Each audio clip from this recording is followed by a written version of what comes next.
안녕하세요 여러분. 재테크하는 월급쟁이입니다. 집값 추락과 윤 대통령 정부의 집값 정책, 궁금증은 아래 메일로 주시기 바랍니다. 모든 투자의 책임은 본인에게 주어지며 본 내용은 투자의 참고 자료로만 활용하시기 바랍니다.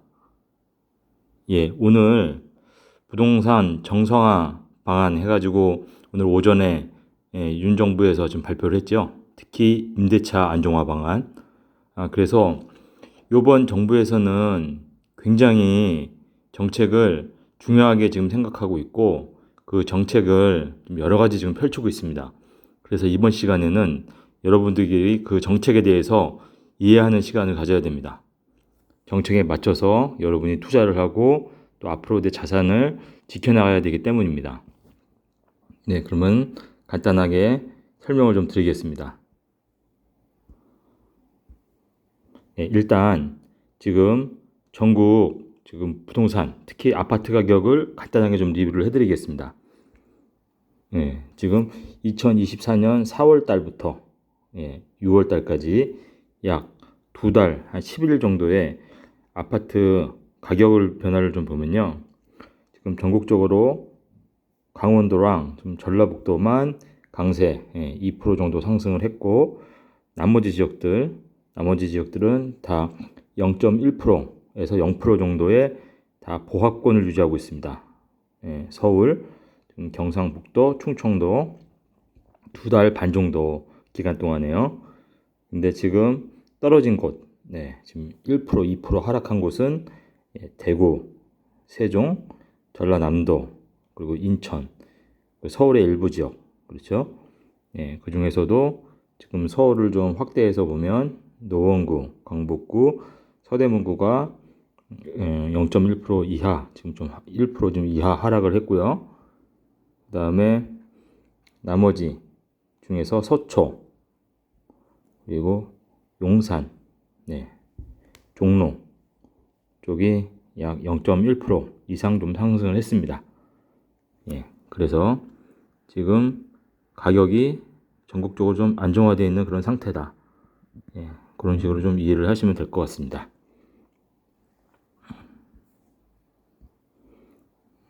그리고 경기도를 좀 확대해서 보면요.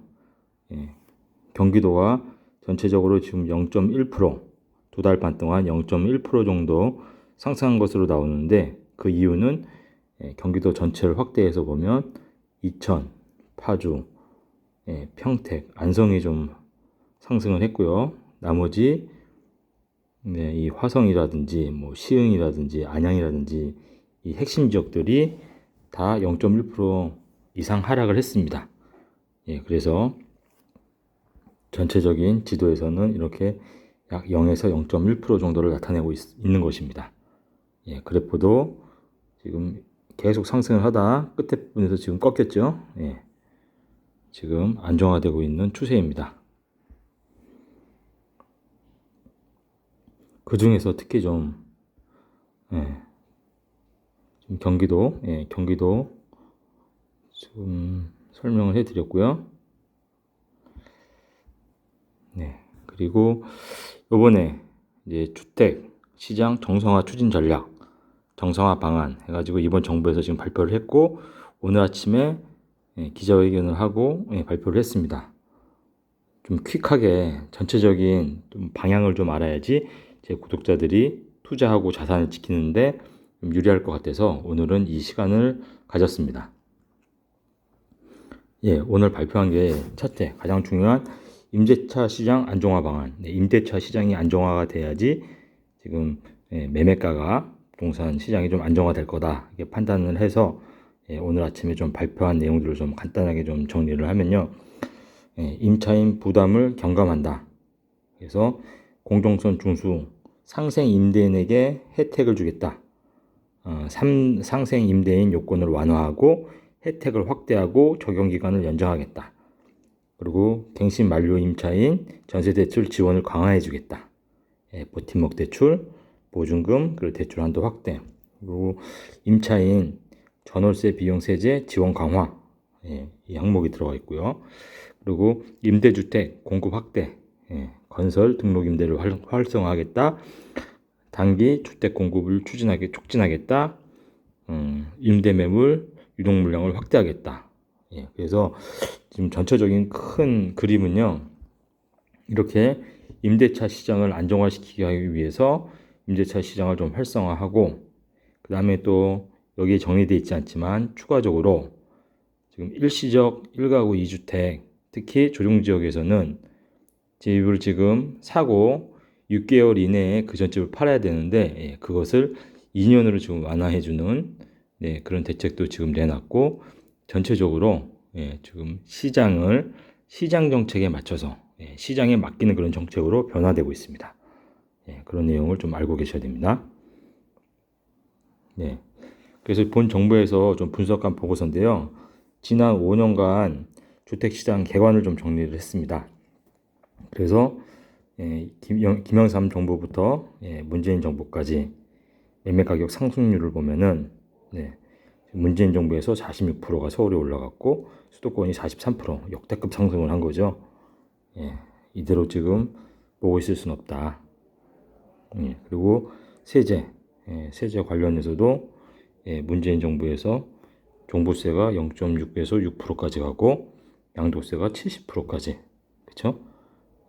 그리고 취득세 12%, 재산세 0.4%까지 너무나 왜곡돼 있다. 지금 이렇게 판단을 하고 있습니다. 그래서 이런 것들을 다 시장에 맞춰서 글로벌 스탠다드로 바꾸겠다 하는 게 지금 신정부의 방안입니다.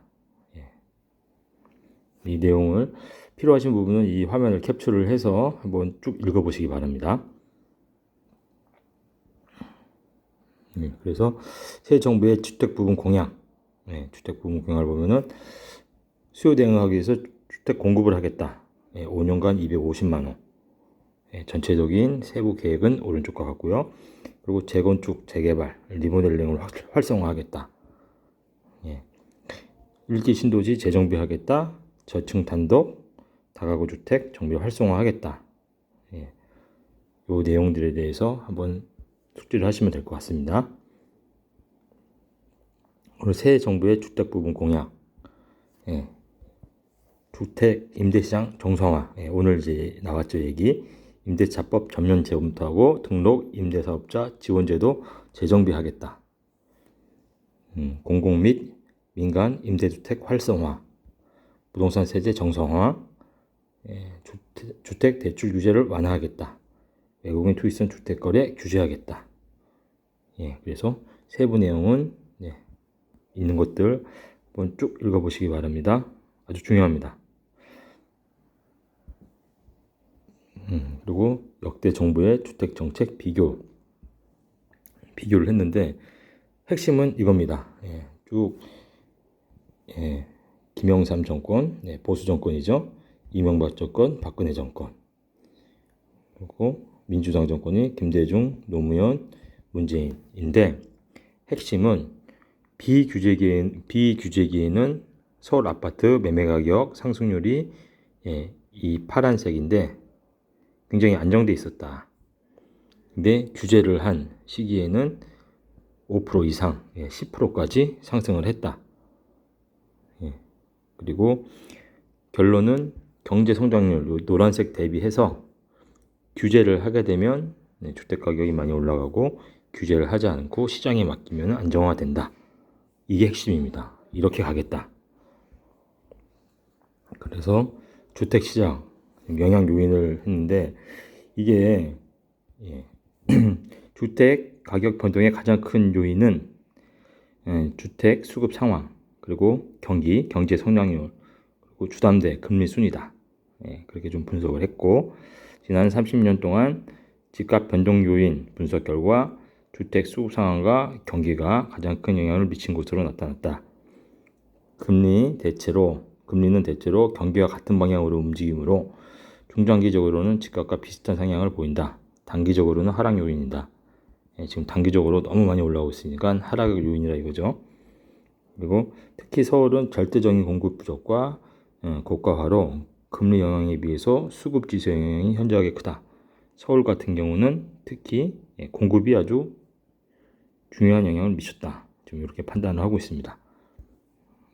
그렇게 판단을 하고 있고 주택 수급 현황과 전망. 지금 주택 수급 현황을 보면 향후 5년간 주택시장 진입인구 증가세 확대, 가구 분화 심화, 그리고 체류 외국인 회복 등 수요 증가세가 지속으로 전망이 된다.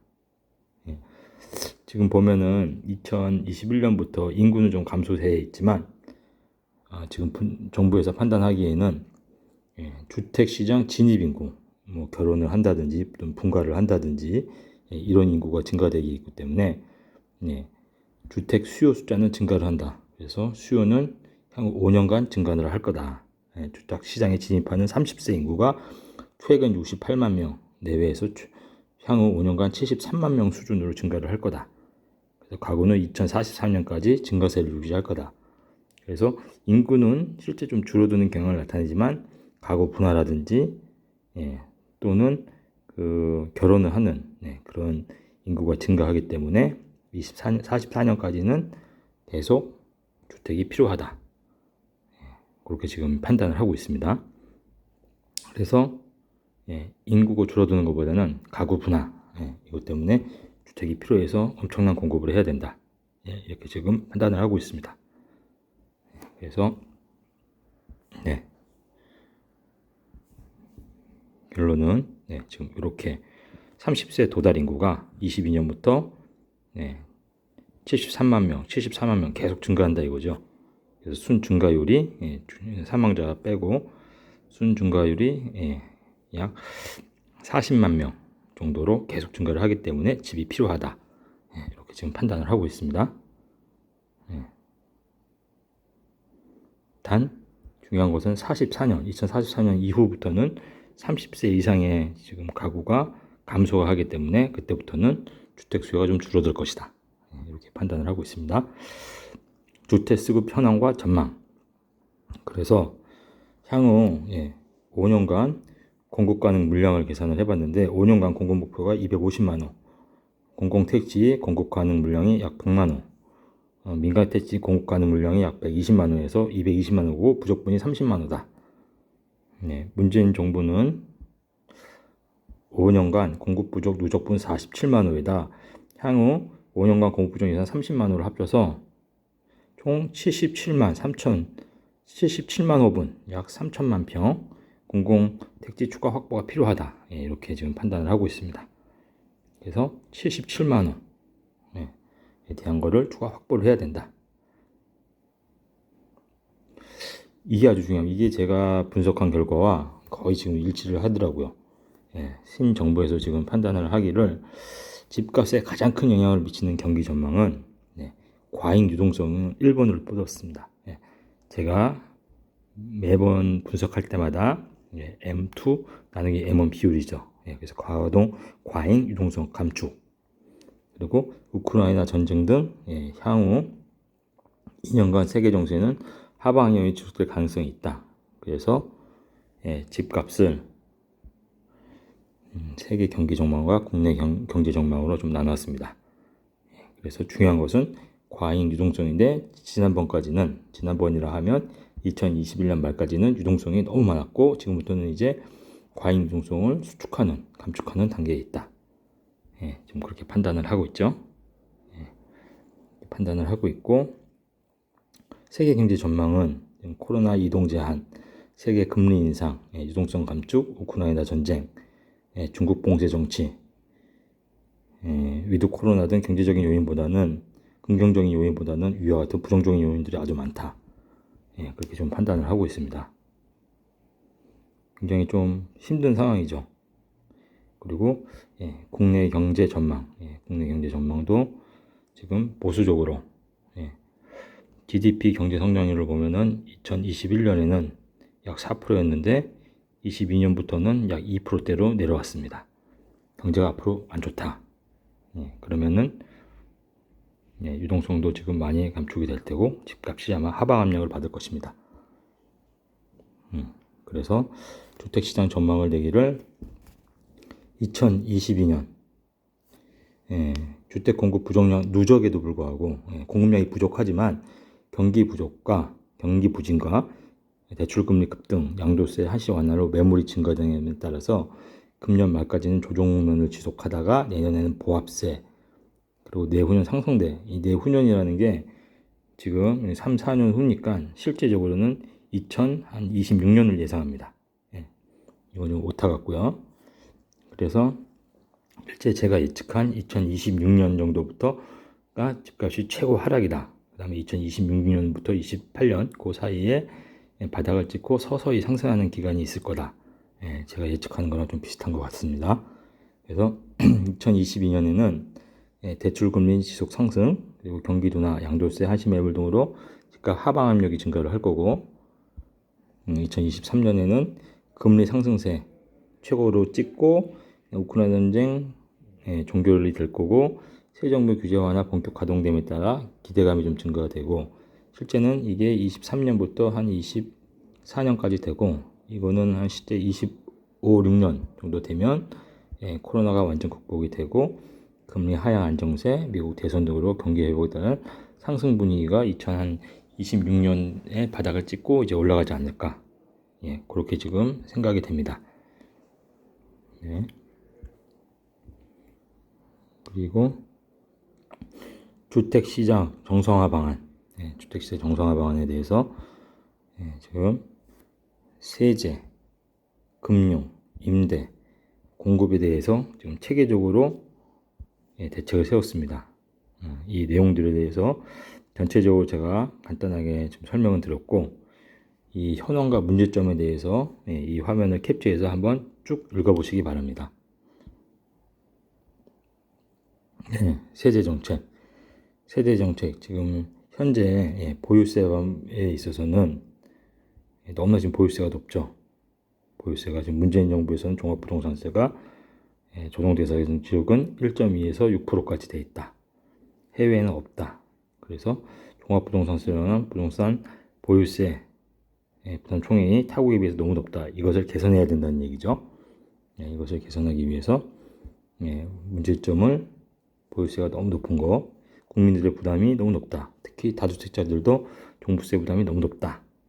그래서 국제 스탠다드 기준에 맞게 세제를 좀 보완하겠다. 그리고 1주택자 주거 안정을 위해서 세율 환원, 세부담 중과율 상한 인하, 임대시장 공급 안정을 위해 다주택자 중과세 완화, 이런 것들을 하겠다는 겁니다. 그래서 지금 재산세랑 부동산세, 종합부동산세 징구 현황을 보면은 2020년도 너무나 많죠. 재산세, 종부세도 너무 많죠 지금. 그래서 이것을 좀 합리적으로 바꾸겠다. 그리고 취득세, 취득세에 대해서도 지금 정부별 취득세 지금 현황을 보면은 문재인 정부에서 타 정부에 대해서 거의 뭐 30%에서 많게는 뭐 50%까지 너무 많이 내고 있다. 그리고 그래서 정상화 방안은 취득세도 국제 기준에 맞춰서 단순화 조정이 필요하다. 특히 생애 최초 주택 구매자에 대해서는 취득세를 완화해 주겠다. 그리고 다주택자 중과세 폐지 또는 완화를 검토해 보겠다. 이게 골자입니다. 양도세, 양도세도 지금 양도소득세 기본세율이 타 국가에 비해서 높고 영국은 1주택자와 대체 취득 부분에 대해서는 양도소득세 비과세다. 그래서 이것도 글로벌 스탠다드로 바꾸겠다는 거죠. 그래서 국제 기준에 맞게 양도세 제도를 완화하고 단순화하겠다. 1주택자의 원활한 주거이동 보장을 위해서 양도소득세 완화, 그리고 다주택자 중과세 완화, 이 부분을 하겠다. 오늘 일부 발표가 됐죠. 이사하고 조정지 지역의 투기 지역에 6개월 이내에 기존 주택을 팔아야 되는데 이것을 2년으로 지금 완화하는 거. 그것을 지금 발표를 했죠.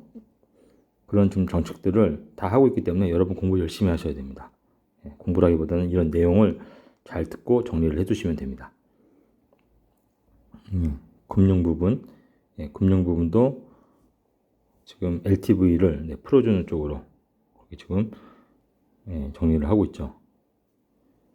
문제는 금융 규제 완화를 통해서 주택시장 활성화를 도모했는데 이명박 박근혜 정부에서 문재인 정부에서는 금융 규제 강화로 수요 억제를 통한 주택시장 안정화를 도모했다.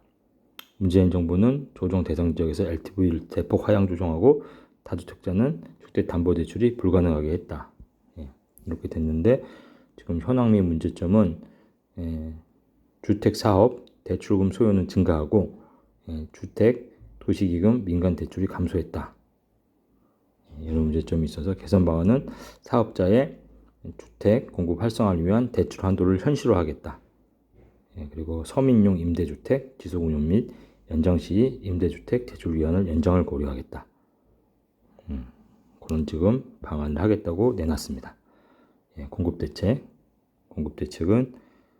지금 현황이 아까 말씀드린 대로 공급 확대 위해 택지 확보, 도시 정비, 도심 주택 건설 활성화가 필요하다. 개선 방안은 필요한 공공택지를 장기 택지 수요량에 맞춰 충분한 준비가 필요하고 신속한 주택 공급을 위해서 원형지 공급 방식이 병행이 필요하다. 지금 그렇게 정리를 했습니다. 그리고 이게 가장 중요하죠. 새 정부 부적분 30만 호, 문재인 정부 부적분 47만 원에서 77만 호를 공급할 대책을 추가적으로 확보를 해야 된다. 그리고 도시 정비 사업 노후화된 것을 재개발 재건축하는 거 진행하겠다. 골자입니다. 개선 방안 재개발 재건축하기 위해서 종상향 2종 주거지역은 도심 정도에 따라서 3종 주거지역으로 바꾸고 용적률 높여서 집 많이 지을 수 있게 하고 기반시설 확충하겠다. 안정진단 기준을 개선하겠다. 완화해가지고 면제하거나 해서 재개발 재건축을 쉽게 하게 하겠다. 이런 대책들을 계속 진행하겠다. 공급대책 1기 신도시 재건축 공급 확대를 진행하겠다. 그렇죠? 문제점이 너무 노후화돼서 살 수가 없다. 그래서 개선 방안은 상업지역이나 전철 연접지역은 근린상업이나 근린주거, 인근지역은 3종 주거로 재분류하도록 지침을 시달했고 인센티브를 높여서 사업성을 제고하겠다. 순차개발, 종상한 기본계획 등을 위한 마스터 플랜을 수립하겠다. 그리고 규제정책, 규제정책도 분양가를 규제하고 있는데 분양가를 규제하다 보니까 민간주택 공급 활성화를 위해서 분양가 및 인허가 규제, 규제익 지역 등의 개선. 분양가 규제하니까 건설사가 이윤이 안 남으니까 집을 안 지으려고 하죠. 그래서 그런 것들을 개선하기 위해서 법에서 정하는 상한 지역 외에 허그나 지자체가 분양가 통제를 금지하도록 하겠다. 민간 건설사가 분양가를 정하기 때문에 분양가는 좀 높아지겠지만 건설사 입장에서는 이윤이 났기 때문에 공급을 많이 하려고 하겠죠. 원가 상승 요인을 적기에 충분히 반영하겠다. 허그의 분양 보증 독점 체제를 경쟁 체제로 전환하겠다. 민간 위주의 공급을 하고 규제를 풀겠다는 거죠. 임대주택 정책, 오늘 임대주택 활성화 방안 나왔죠. 임대시장 정상화를 위해서 표준건축비 현실화, 등록 임대제도 지원하는 등 임대주택 공급 유인책이 필요하다. 지금 임대시장이 다 지금 얼어붙어 있다. 그래서 안정된 임대차 시장이 안 되고 있다. 그래서 개선 방안으로는 등록 임대주택 사업제도 개선 방안, 폐지된 아파트 등록 임대사업을 복원하겠다. 축소된 세제, 양도세, 종합부동산세, 합산배제, 장기보유 공제율, 그리고 금융지원, 토지지원제도 환원을 하겠다. 임대주택 사업자 제도를 활성화하겠다는 얘기입니다. 또 어떻게 보면은 투자자들에게는 나중에 좋은 기회가 될 수 있습니다. 일단 오늘은 이런 정도의 흐름으로 가고 있다는 것을 파악해 두시면 될 것 같습니다. 그리고 전월세 3법도 개선하겠다. 전월세 3법은 잘 알고 계시죠? 전월세 3법이 계약갱신 청구권 있죠. 계약갱신 청구권 있고 그래서 개선 방향은 전월세 신고기에는 유지를 하고 전월세 상한제는 시행 대상 지역과 대상 주택을 한정하겠다. 그리고 계약개시 청구권은 대상 주택과 임대인의 특수 사정 등 예외 조항을 확대할 필요가 있다. 그래서 전체적으로 손을 보겠다. 이런 의도입니다. 그래서 주택시장 정상화 전략을 장기적으로 이렇게 하겠다. 앞에서 제가 말씀드린 것을 쭉 설명한 내용입니다. 이것을 캡처해서 한번 쭉 읽어보시기 바랍니다. 주택시장 정상화 추진 전략, 구체적으로 이렇게 좀 표현을 했습니다. 공급 임대주택, 앞에 세제, 주택금융 대출 부분, 그리고 공급 임대주택 부분, 이렇게 한번 쭉 확인을 해 보시기 바랍니다. 시기별로 올 9월까지, 올 연말까지, 또 내년에 할 거, 이렇게 잘 정책을 했습니다. 매진 말입니다, 여러분. 지금 새 정부에서 엄청난 부동산 대책들, 정상화 방안들을 쏟아내고 있기 때문에 여러분들 뒤처지지 마시고 계속 따라오시면서 저와 같이 소통하면 좋을 것 같습니다. 일기예보에 없던 강한 돌풍과 비가 내리는 날이었습니다. 작은 원룸에서 사는 한 청년이 자신이 일하는 회사 창고의 화물들이 걱정이 되었습니다. 청년은 어릴 적 가난했던 형편으로 남들보다 일찍 사회생활을 해야 했는데 남들이 흔히 말하는 좋은 직장은 아니지만 화물 창고에서 상하차 하는 일에 감사하면서 살았습니다. 그런데 그날 들어온 화물이 너무 많아 일부를 창고 밖에 두고 퇴근했는데 갑자기 내리는 비와 돌풍에 당황하게 된 것입니다. 혹시 몰라 방수포로 물건을 꼼꼼히 여며 놓았지만 비바람이 너무 신경 쓰였던 청년은 결국 다시 회사 창고로 갔습니다. 아니나 다를까 청년이 화물에 씌워놓은 방수포는 바람에 밀려 벗겨지기 일보 직전이었습니다. 당황한 청년은 방수포를 감싸고 묶은 로프를 몇 겹으로 더하기 시작했습니다. 그렇게 비에 쫄딱 젖고 있을 때 역시 화물이 경중된 회사 사장도 창고로 나와 청년을 도와 마무리 지었습니다. 다음날 사장은 청년을 불러서 말했습니다. 자네에게 회사의 관리를 맡기고 싶은데 가능하겠나? 청년은 당황해서 사장에게 말했습니다. 사장님, 전 제대로 된 경력도 학력도 부족한데요. 그러자 사장은 청년에게 다시 말했습니다. 자네가 어제 보여준 모습은 그런 것들을 훨씬 뛰어넘고도 남으니 걱정하지 말고 맡아주게나. 이 청년에게 벌어진 일은 단순히 행운일까요? 어느 날 갑자기 낙하산으로 관리직에 앉은 것일까요? 아닙니다. 이 세상에 존재하는 모든 일들은 성실한 행동과 노력에 따른 결과입니다. 어떤 것도 노력이 없이 얻어지는 것은 없습니다. 일한 만큼, 노력한 만큼 받게 되어 있는 것입니다. 여러분도 성실히 노력하고 그 노력에 대한 대가는 하늘이 내려주시는 것이니 여러분도 늘 열심히 성실하게 즐겁게 생활하시기 바랍니다. 오늘도 내용이 도움이 되셨다면 구독과 좋아요 부탁드립니다. 감사합니다.